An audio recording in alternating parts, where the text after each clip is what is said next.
Alright, what's going on, boys and girls? So we are here with not a reaction. This is a response, but I want to do this in the format that would normally warrant a reaction. I've already watched this.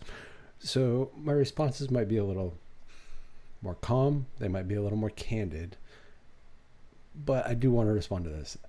EB, we knew it was going to happen eventually, buddy. So let's roll into see what EB's got to say about the big old challenge of Bodhi Linux and his mega rant. The gorgeous Bodhi Linux. Okay, just before this video begins, I would just like to say it's going to end up as a famous EB rant. I don't want anybody to get personally upset or offended, so if you don't like strong, colourful language or brutal forthright opinions, please do not watch this video. I have also age restricted the video because I do not want younger people to listen to some of the language that I will henceforth produce for you. EB, I've always respected your honesty. I can respect the advanced warning. I look forward to the mega rant, even though I've already watched it. I already know where this is going to go, but I want you to be able to say everything. No me editing, none of that stuff. So I look forward to the unfiltered EB, shall we say, because we're going to have probably the two biggest chaps that do Linux content yelling at each other, and I look forward to it.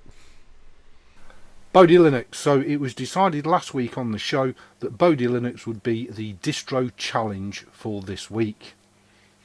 What is Bodhi Linux? Bodhi Linux is basically E17 Enlightenment desktop on top of an Ubuntu/Debian base.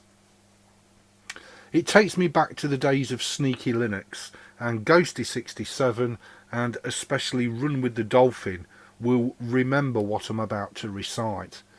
Back in the day, we used to have things like Olivetti P90 laptop computers that was equipped with an Intel Pentium P90 single core processor running and clocked at 90 megahertz. That's 90. We had 256 megabytes of RAM. We had an 8 gigabyte HDD hard drive that was so slow that when it worked, it played a little clicking tune all of its own, and you thought you'd got tinnitus at the age of 25. Like click, click, click, click, click, click. Yeah, kind of reminds you of like the sound floppy drives make when you put them in, or the sound of zip drives. Yeah, I remember those days. We also had things like 10 megabits per second Ethernet ports with BNC adapters on the back of them.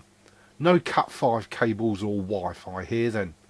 If you wanted to have a direct connection to the internet, you had to use a PCM CIA.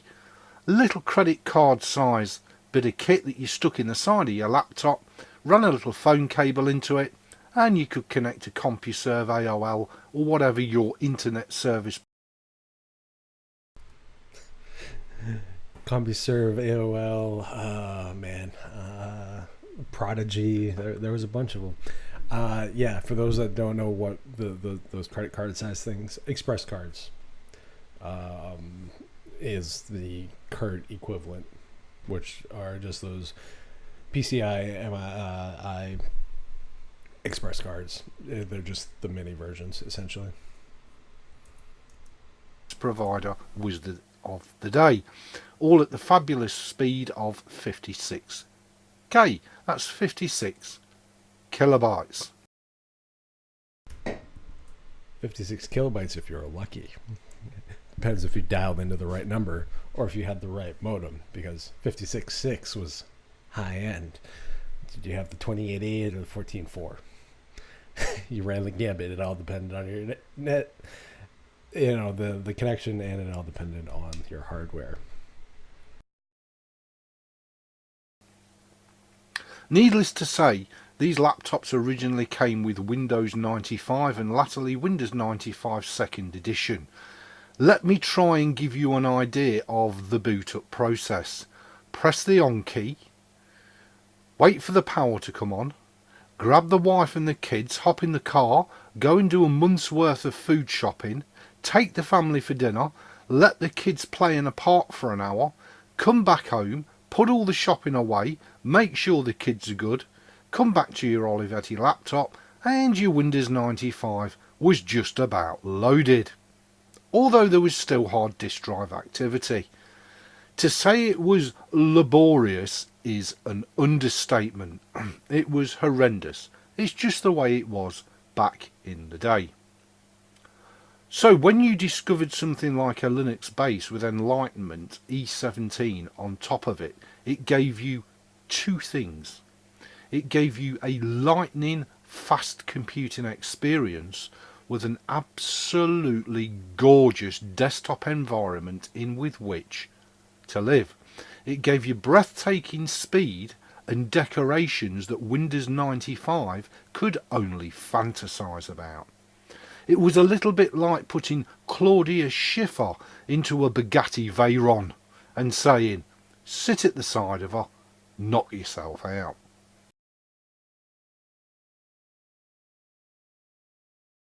It was that good. It really, really was.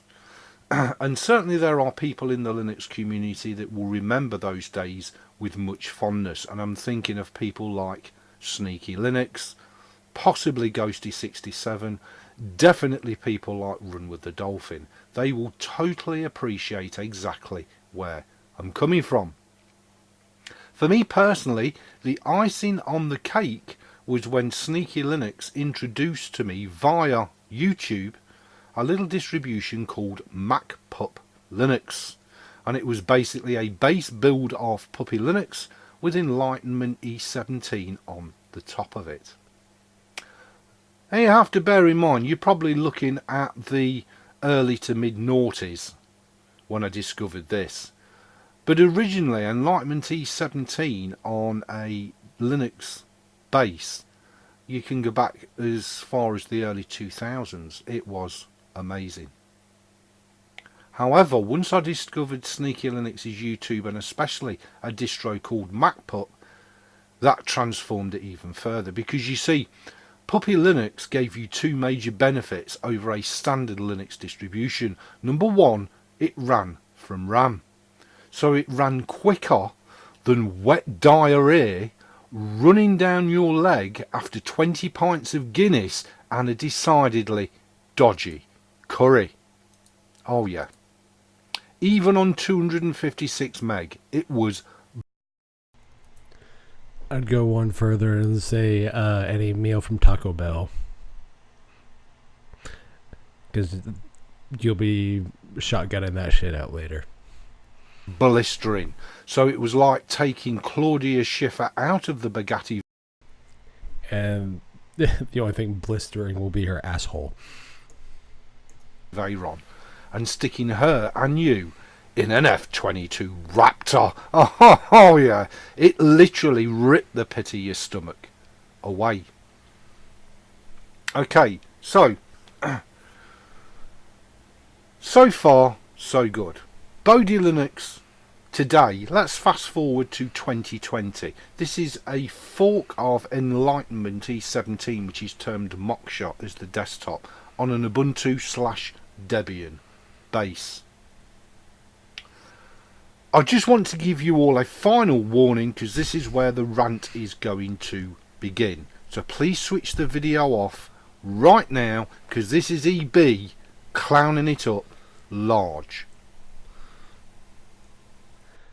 EB, I'd expect nothing less than you to clown it up, you chab. Okay. So I'd just like to say, in 2019, Bodhi Linux shouldn't even fucking exist.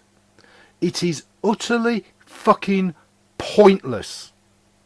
In 2019, even the most budget biggest pile of shit computer, be it desktop or a laptop, will have a minimum of a quad-core processor, 8 gigabytes of RAM, and possibly an SSD for the hard drive.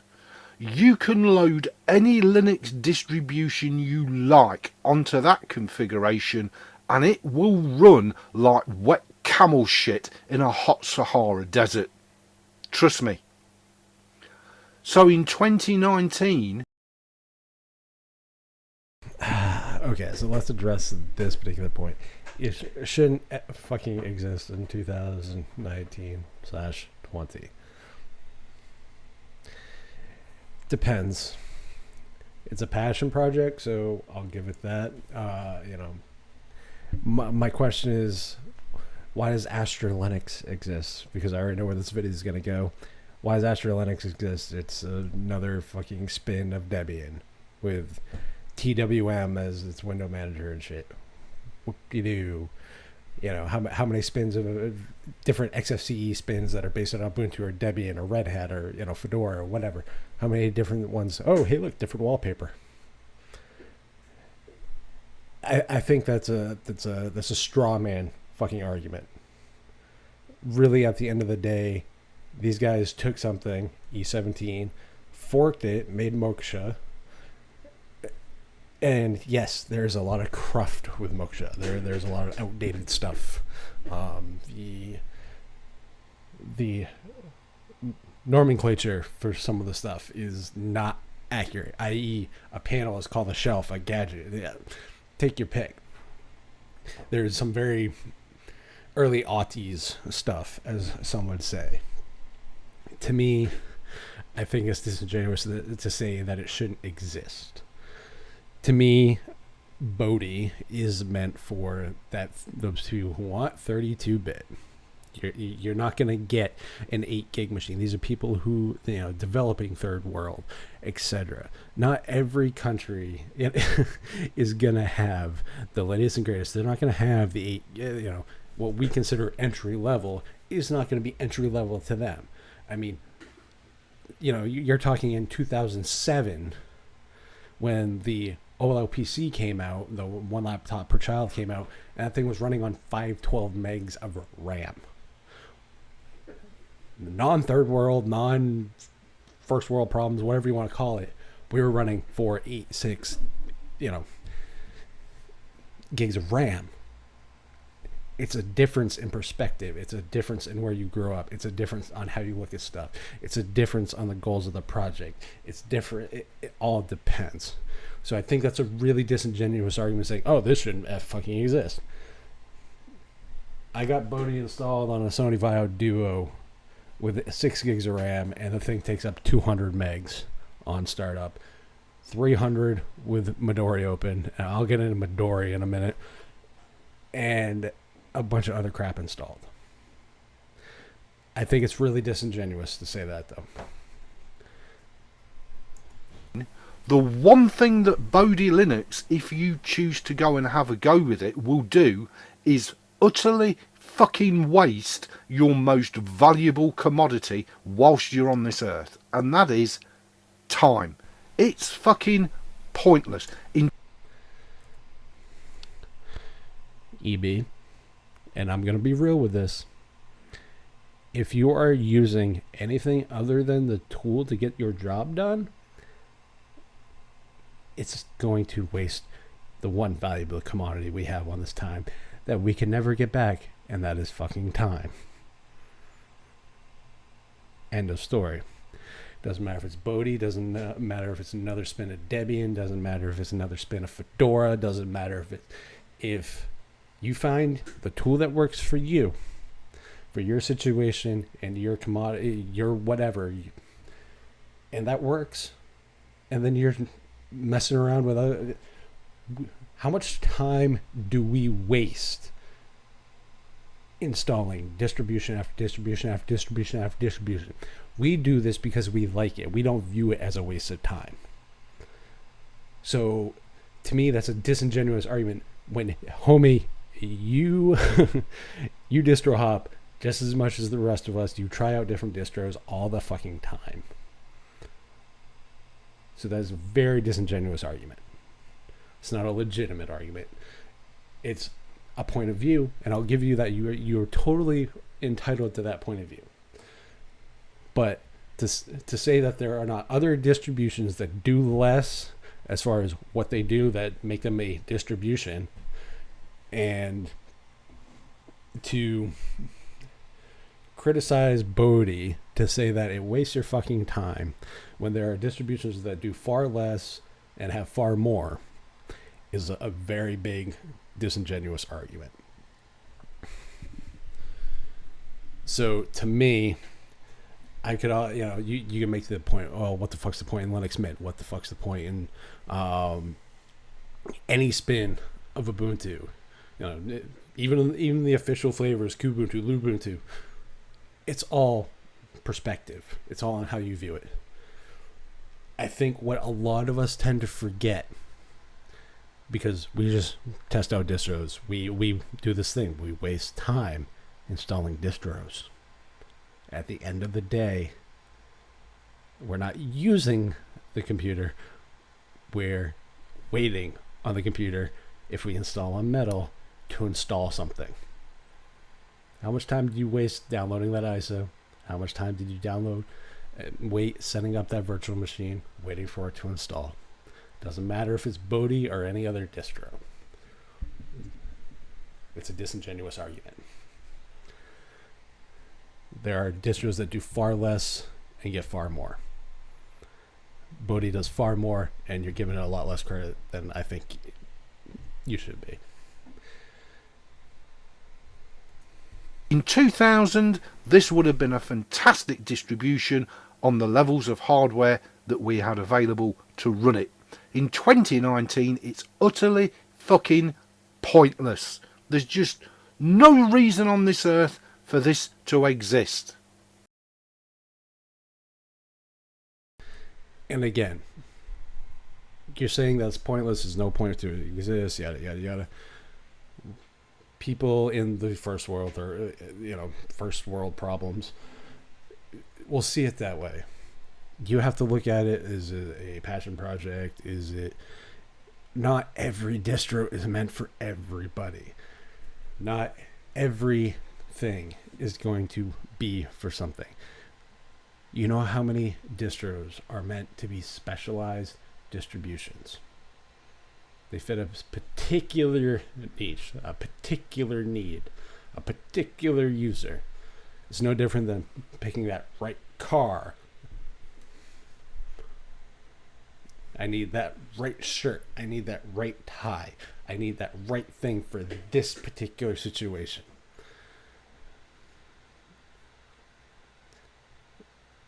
When you get into the end, there are valid criticisms to make about Bodhi. Hiding the installer is really effing annoying. The nomenclature of the names of how to customize things, kind of kludgy.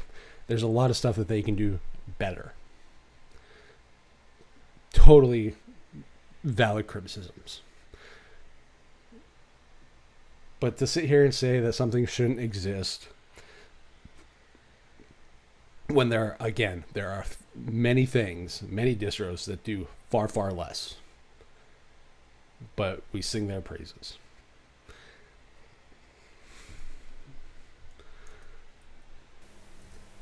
Unfortunately for Bodhi, the same could be said for a Tyrannosaurus Rex dinosaur. However, they had the foresight to fucking die out and disappear. As far as the T-Rex, no, they didn't fade out and die. They got hit by a giant nuclear fucking bomb the size of fucking, I don't know, it's down in the Yucatan. You go find the giant hole in the ground that is. I think the meteor would say otherwise. Bodhi is still here. What I find even more shocking is that Big Daddy Rocco, who I love to bits and is a very, very well-rounded person, I can't believe he's decided to set this as a challenge for all the people that appear on the show. And I'll tell you why. Reason number one, we could have been going around the world. We could have gone to Russia, we could have gone Brazil, Argentina, South Africa, we could have gone to North fucking Korea. Well, two things. Red Star Linux is not going to do you any good because it's fucking North Korea. So, yeah, we'll go with that. The Russian one you're talking about is Astra Linux. As far as Astra, hey, look, Debian with TWM. Woo! Yippee fucking do. It's another Debian distro. Your criticism is not leveled at the same way. Like, if, you could have talked about, like, oh, why didn't we do Blank On, which is Debian with a completely different desktop environment, which is a distro that is totally, recognized by one of the charitable organizations from, what is it? The stupid thing in New York, whatever, the WTO and all that crap. But we didn't. We chose Bodhi. Get the fuck over it. You know how many distros we've done that I do give two shits about that I still do? I install them, I give a valid opinion, I leave. And I shut my mouth.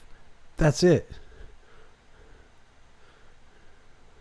But calling something utterly fucking pointless, or we could have been doing the... Homie, I can be outside in the sun and sweating my balls off right now instead of doing this video. I could be doing a lot of different things. I could do this, I could do that. We didn't. Get over it. If you view it as a waste of time, take that minimal amount of time that you already put into it and ignore it.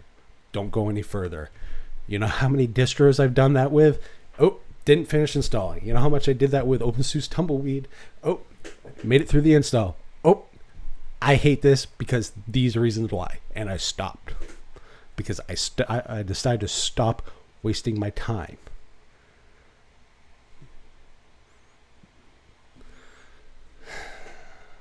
Red Star OS from North Korea would have more fucking point to it than Bodhi Linux.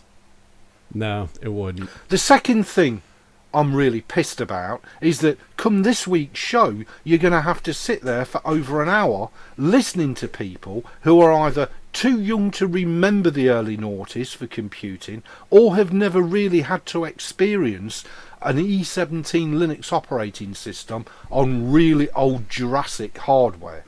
So you're going to get people reviewing it with things like, yeah, stuck it in a virtual box, yeah, it loaded up fine, found it a bit weird, I weren't used to the interface, and I didn't like the fact that when I right clicked on the desktop nothing happened, and when I left clicked a menu come up. Fucking really. So we've got to sit there for an hour while people open their mouths and utter fucking sewage drains out like it's pumped from a sewage farm. Okay.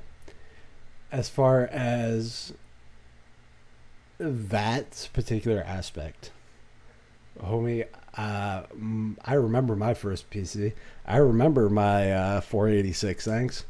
I remember Windows 3.1. I remember having to use DOS.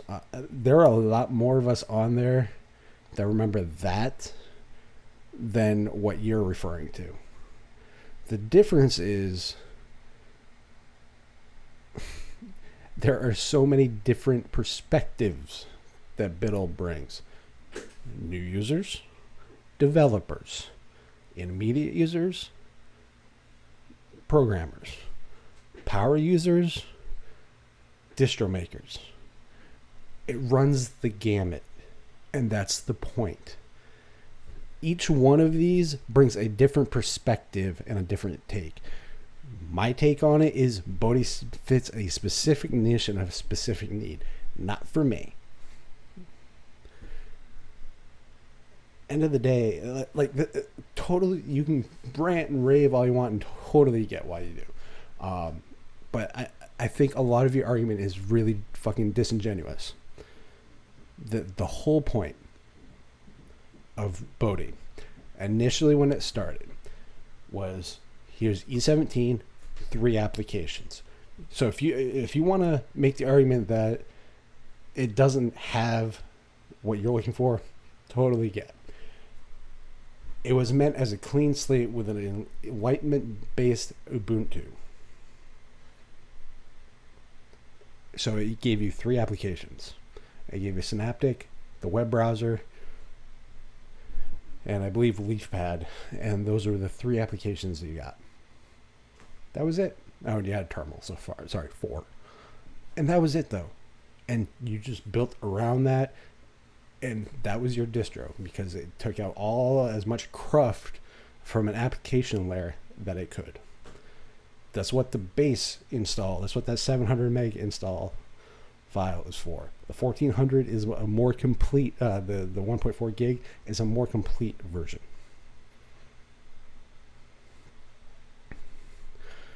So again, I think your perspective's a little skewed and a little wrong, but totally welcome to it. Most people are going to sit here and expect me to swear up a storm and call you a moron. Again, as far as the Biddle stuff, I don't think it's sewage. I think it's productive feedback, because it's different perspectives, it's different user levels, it's different experiences. And like Barb's done programming, for Christ's sakes. Her perspective is that essentially, though, is that of I just want it to work. But she's a fucking programmer. That is a unique perspective. Most programmers are going to be like, oh, I want this way, this way, this way. Like, ask Michael Tennell how much he's customized KDE to his liking so it works better for him. Yeah, he's a programmer, but he's also a marketer and digital designer. So it's all perspective. Me, I'm more of the whatever. As long as I can get crap to work, I don't care. So again, I just think it's a disingenuous argument you're giving. As far as the Biddle thing, it's all about the different perspectives that people bring to a distro. Because the one thing, this is like forum feedback, but in video form. And I think this is where people get this confused. We call it a lug. A lug is face-to-face feedback. This is face-to-face feedback in video form to the developers, in telling developers what is potentially right and or wrong, or what might need to be looked at for their distro from a different perspective that they might not have considered. That's it.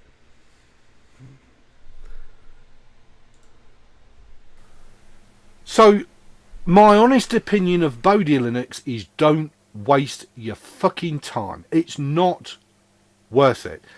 Enlightenment E17 is a beautiful, wonderful desktop. Just look at the theming on these virtual desktops here. You see there's a little top light down there. You'll see that the CD icon has some gorgeous LED counter lighting on it. You can change the whole theme at a click of a button, and it fucking works. Look, the green has now changed to blue. It's absolutely gorgeous. It really, really is. You can select whichever wallpaper you want. You can select whatever theme you want. You can open up Midori. Why the fuck Bodhi put Midori in Ship It, I have no idea. When every other distro on the planet deploys it with either Firefox or Chromium. No?